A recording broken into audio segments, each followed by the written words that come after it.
Assalamualaikum warahmatullahi wabarakatuh. Baiklah, di sini kami akan melakukan presentasi mengenai analisis interface BCA Mobile. Presentasi ini adalah presentasi minggu ketiga. Sebelumnya, izinkan saya untuk memperkenalkan anggota kelompok saya. Yang pertama ada Pratiwi Yona Puspitaningrum, yang kedua ada saya sendiri Maharani Aziza, yang ketiga ada Hana Karina Rizal, ada Dea Sahara, dan yang terakhir ada Mutiara Putri Patricia. Baiklah, kita akan langsung masuk kepada sesi pembahasan mengenai hasil kerja yang kami kerjakan selama seminggu ini. Yang pertama itu adalah kami menggunakan, sebelumnya saya ingin untuk menjelaskan metode evaluasi apa yang kami gunakan. Di sini kami menggunakan metode evaluasi usability testing. Nah, selanjutnya, apa sih hasil dari metode yang kami gunakan ini? Nah, di dalam metode ini kami memanfaatkan kuesioner menggunakan Google Form. Adapun pertanyaan-pertanyaan dari kuesioner itu ada bagaimana pendapat Anda tentang tampilan awal pada aplikasi BCA, apakah Anda dapat dengan cepat menemukan informasi yang Anda butuhkan pada halaman login BCA Mobile. Kemudian ada pertanyaan mengenai bagaimana sih pendapat Anda tentang homepage aplikasi BCA Mobile, dan yang kemudian ada apakah Anda dapat dengan cepat menemukan informasi yang Anda butuhkan pada homepage BCA Mobile, dan kemudian ada apakah ada saran atau perbaikan yang Anda ingin usulkan. Nah, kami ini sebenarnya ada sekitar 8 pertanyaan yang kami gunakan di dalam kuesioner. Tujuan kami menggunakan pertanyaan-pertanyaan ini adalah untuk menemukan user requirement menggunakan usability testing. Jadi kami dapat melakukan redesign kembali atau kami dapat mendesain kembali BCA Mobile berdasarkan hasil UX atau pendapat dari user-user BCA Mobile. Baiklah, dari survei yang kami lakukan, kami mendapatkan beberapa hasil survei gitu kan. Kami dapat menyimpulkan ada beberapa hal yang harus diubah. Yang pertama itu adalah tampilan awal. Tampilan awal dari BCA Mobile itu sendiri. Jadi pada BCA Mobile itu terdapat 3 fitur yang harus diperbaiki. Dan menurut para user, perbaikan ini harus dilakukan karena user merasa kesusahan dengan fitur-fitur atau UI yang ada pada BCA Mobile sekarang. Nah, tampilan awal apa yang harus kami perbaiki? Itu ada proses login. Nah, kemudian ada menambahkan sebuah fitur fingerprint, kemudian memperbaharui interface. Nah, proses login ini menurut kami harus memudahkan para user atau pengguna, karena pada saat ini berdasarkan hasil survei kami, pengguna itu sangat kesulitan atau dimuat ribet gitu dengan proses login yang ada di dalam BCA Mobile. Nah, kemudian kami menambahkan opsi fitur fingerprint. Kenapa kami ingin menambahkan opsi fitur fingerprint ini? Jadi kami memilih menggunakan atau kami memberikan sebuah opsi kepada user saat melakukan survei, di mana apakah user ini ingin membuat fitur fingerprint. Nah, menurut kami fitur fingerprint ini sangat memudahkan user, di mana user dapat melakukan login secara efisien dan efektif. Jadi user hanya tinggal ketika sudah masuk, user tinggal dan itu langsung menampilkan login menu page ke halaman selanjutnya. Kemudian menurut kami UI dari BCA Mobile ini ketinggalan zaman dan tidak menarik dibandingkan dengan mobile banking lainnya. Maka dari itu kami ingin melakukan redesign di mana interface ini lebih istilahnya mengikuti tren gitu, lebih memahami atau lebih mendengarkan keluh kesah dari user itu sendiri. Baiklah, selanjutnya kami menganalisis ada kebutuhan mengenai homepage. Jadi setelah dari halaman beranda awal BCA Mobile, kami akan mendapatkan keluhan berupa homepage ini ada fitur-fitur yang harus dirubah sedikit gitu. Itu apa aja? Bahwa button-button di dalam menu ini harus menyertakan informasi-informasi. Jadi menurut para user, button-button yang ada di dalam menu BCA itu tidak memberikan penjelasan apapun, sehingga itu membuat kebingungan.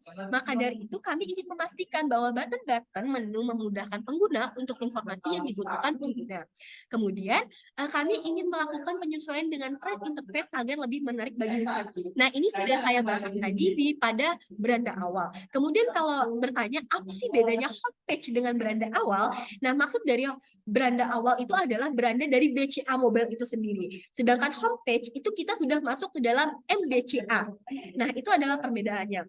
Kemudian selain itu, berdasarkan analisis kebutuhan pengguna yang disurvei, kami ingin menambahkan beberapa fitur, yaitu berupa fitur fingerprint dan fitur cek saldo di homepage. Karena menurut kami dan menurut user, cek saldo ini untuk melakukan pengecekan saldo di MBCA itu sedikit ribet, bukan sedikit tapi ribet karena kita harus masuk kepada fitur-fitur atau ke page-page baru. Jadi kami ingin menambahkan begitu dia login, dia langsung melihat saldo seperti itu. Nah, itu adalah analisis kebutuhan pengguna. Kita akan langsung masuk kepada use case BCA Mobile. Nah, sebenarnya use case BCA Mobile ini tidak diminta di dalam tugas.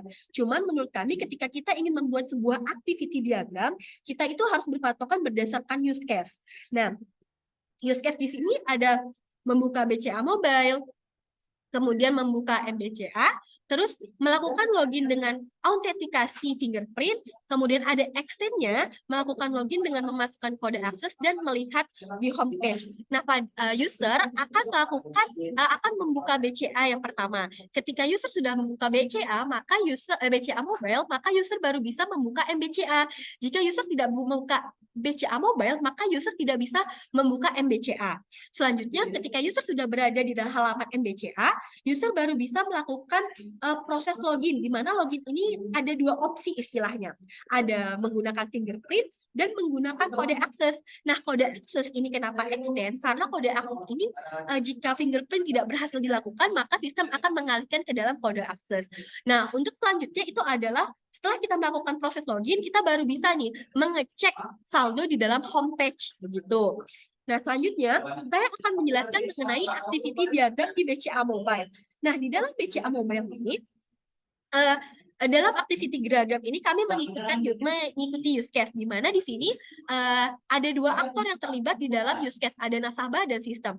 Ketika nasabah itu membuka icon atau mengklik icon pada BCA Mobile, maka sistem akan merespon dengan menampilkan tampilan awal daripada BCA Mobile. Nah, setelah itu baru N. Kenapa N? Karena nanti itu akan berlanjut kepada proses yang lain, kepada aktivitas diagram yang lainnya. Kemudian, untuk activity diagram 2, di mana ini mengikutkan use case diagram kedua, yaitu membuka MBCA. Nah, nasabah setelah dia mendapatkan tampilan homepage, mendapatkan tampilan beranda awal, maka nanti nasabah akan menekan fitur MBCA. Nah, fitur MBCA ini nanti sistem akan merespon dengan menampilkan interface login ke MBCA dengan fingerprint. Nah, itu untuk activity diagram kedua. Untuk activity diagram selanjutnya, yaitu diagram ketiga, itu ada yang pertama, ini akan dimulai dari sistem itu sendiri. Kenapa? Karena kita sebagai nasabah baru bisa melakukan proses fingerprint itu setelah kita diberitahu atau kita diarahkan oleh sistem untuk melakukan fingerprint. Jadi sistem akan menampilkan interface untuk melakukan fingerprint, kemudian nanti nasabah akan meresponnya dengan meletakkan jari ke tempat tombol untuk melakukan fingerprint, dan ini itu berbeda-beda setiap device HP-nya. Kemudian setelah itu nanti nanti sistem akan melakukan verifikasi nih sidik jari, apakah sidik jari yang dimasukkan oleh nasabah ini sudah sesuai dengan sidik jari yang dia masukkan ketika dia awal mendownload dari aplikasi MBCA itu sendiri. Nah, kemudian setelah user ini melakukan verifikasi sidik jari, maksudnya setelah sistem ini memverifikasi, sistem akan dihadapkan dengan dua kondisi. Itu ada kondisi apa saja? Apakah sidik jarinya itu benar sesuai dengan akun tersebut, sidik jari yang sudah didaftarkan di awal. Nah, jika sidik jari itu benar, maka nanti user akan langsung dibawa sistem kepada tampilan homepage gitu. Ini seharusnya bukan menampilkan homepage, tapi sistem akan membawa nasabah kepada tampilan homepage. Itu perbaikannya. Kemudian jika sidik jari yang dimasukkan atau sidik jari itu tidak terverifikasi, maka nanti sistem akan merespon dengan menampilkan pesan kesalahan. Nah, nanti sistem akan mengecek apakah pesan kesalahan ini sudah sampai 3 kali batas ambangnya. Ketika sudah sampai 3 kali, maka nanti sistem akan menampilkan pesan kesalahan, menampilkan sebuah pesan di mana pesan itu adalah sistem akan membawa nasabah ke dalam interface login menggunakan kode akses. Jadi setelah fingerprint gagal, nasabah akan dibawa ke dalam sebuah interface untuk memasukkan kode akses untuk proses login. Nah, jika misalnya kita baiklah, nah ini. Nah, di sini ada sistem, ini adalah sebuah activity diagram. Maaf. Ini adalah saya izin minum.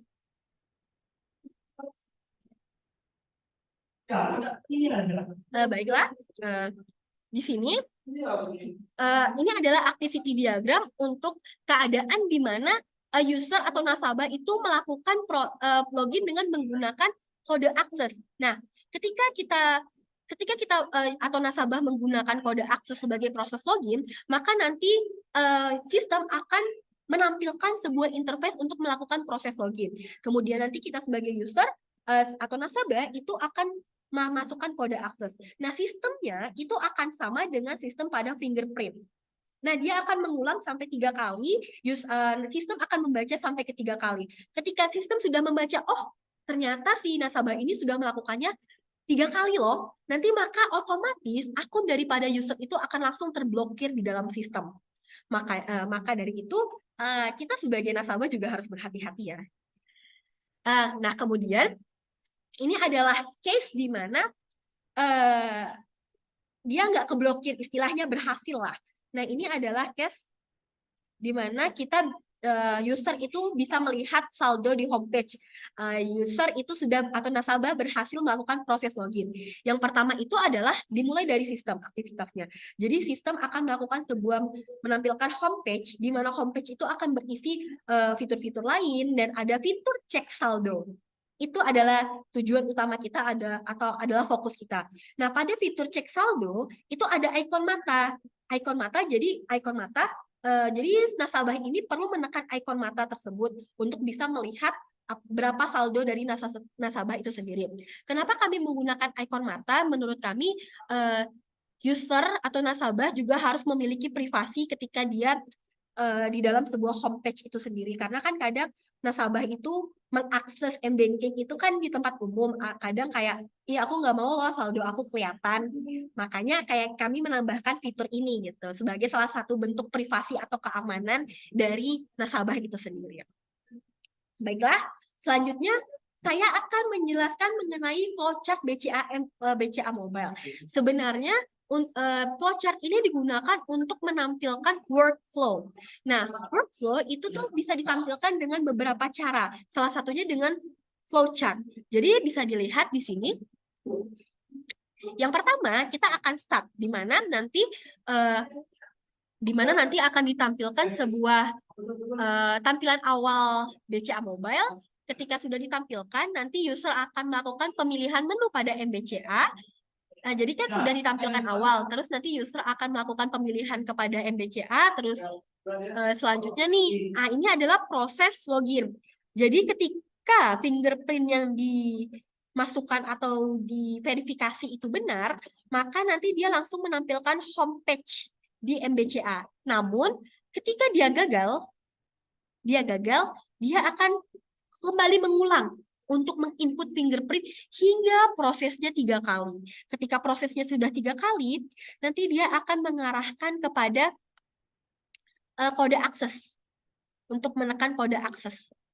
Nah, ini harusnya di sini, cuman tidak kelihatan. Kemudian, sebentar. Nah, sistem akan akan membawa user kepada input kode akses ketika fingerprint sudah dilakukan 3 kali namun masih salah. Nah, ketika user atau nasabah sudah melakukan input kode akses, tapi ternyata kode aksesnya masih salah, nanti akan mengulang lagi selama 3 kali, dan ini akan mengantarkan user kepada sistem akan menampilkan pesan bahwa MBCA sudah terblokir. Tapi bagaimana case-nya jika kita user udah 3 kali salah di fingerprint, terus habis itu user melakukan login menggunakan kode akses, tapi kode aksesnya benar. pertama kali atau 2 kali masuk, maka nanti user atau nasabah akan dibawa kepada menu homepage. Nah, setelah menampilkan menu homepage, nanti kita akan melihat di sini ada menekan ikon mata untuk menampilkan saldo, dan nanti setelah user melakukan atau menekan ikon mata tersebut, nanti maka akan tertampilkan saldo tersebut. Nah, itu penjelasan mengenai flowchart. Selanjutnya, jadi sebenarnya solusi dari permasalahan atau solusi dari analisis kebutuhan pengguna tadi itu apa sih? Kayak buat apa kami melakukan survei panjang-panjang kalau nggak ada solusinya kan?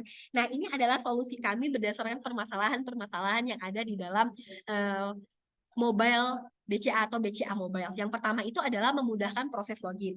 Nah, memudahkan proses login itu sudah dijelaskan di flowchart tadi. Jadi kami menambahkan fitur fingerprint. Kemudian, fitur fingerprint juga menjadi solusi. Kemudian pembaruan interface dan mengoptimalkan button-button menu yang ada di dalam MBCA Mobile. Jadi supaya bisa memudahkan nasabah lah dengan buttonnya, dari bentuk buttonnya, kata-kata buttonnya. Nah, seperti itu. Kemudian yang terakhir, solusi dari kami adalah menambahkan fitur cek saldo di homepage yang akan memudahkan pengguna atau user atau nasabah dari MBCA Mobile itu sendiri. Nah, sekian dari kami. Terima kasih. Wassalamualaikum warahmatullahi wabarakatuh.